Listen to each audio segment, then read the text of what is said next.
नमस्कार सांग मैंने जय जगन्नाथ। मु आज आपन गोटे मंदिर को बुले आनी। यहाँ हूँ खड़गपुर बालाजी मंदिर, जोटा कि मालांछर अवस्थित। यहाँ बहुत पुरातन मंदिर। मंदिर सामने दुईटी बड़ मूर्ति अच्छी, जड़े है गरुड़ आउ जड़े हनुमान।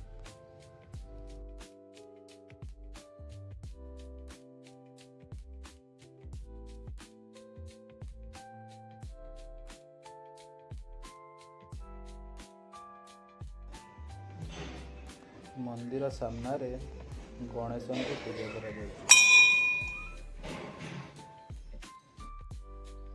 पुरी रे जेमिति मंदिर सामने बड़ अरुण स्तंभटे थाए, एठी मध्य सेमती विशालकाय अरुण स्तंभ अच्छी।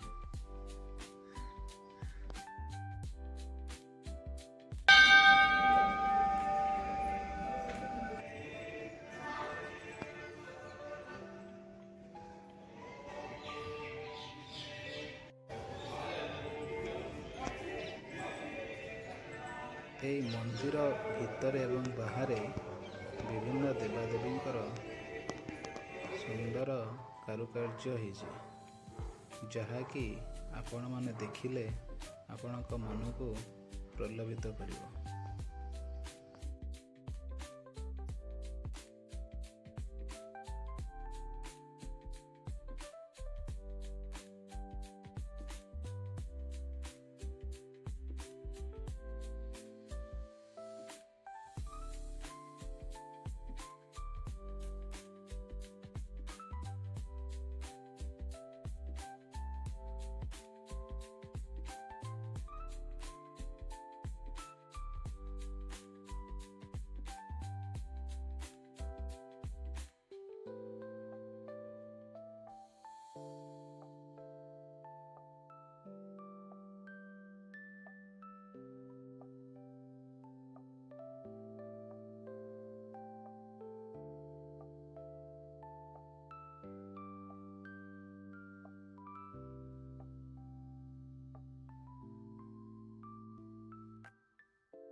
ଆପଣ ଏଇ ମନ୍ଦିର ଆସିବାକୁ ଚାହୁଁଥିଲେ ଖଡ଼ଗପୁର ରେଲୱେ ଷ୍ଟେସନରୁ 5 କିଲୋମିଟର ଦୂରରେ ମାଲଞ୍ଛାରେ ଏ ମନ୍ଦିର ଅବସ୍ଥିତ।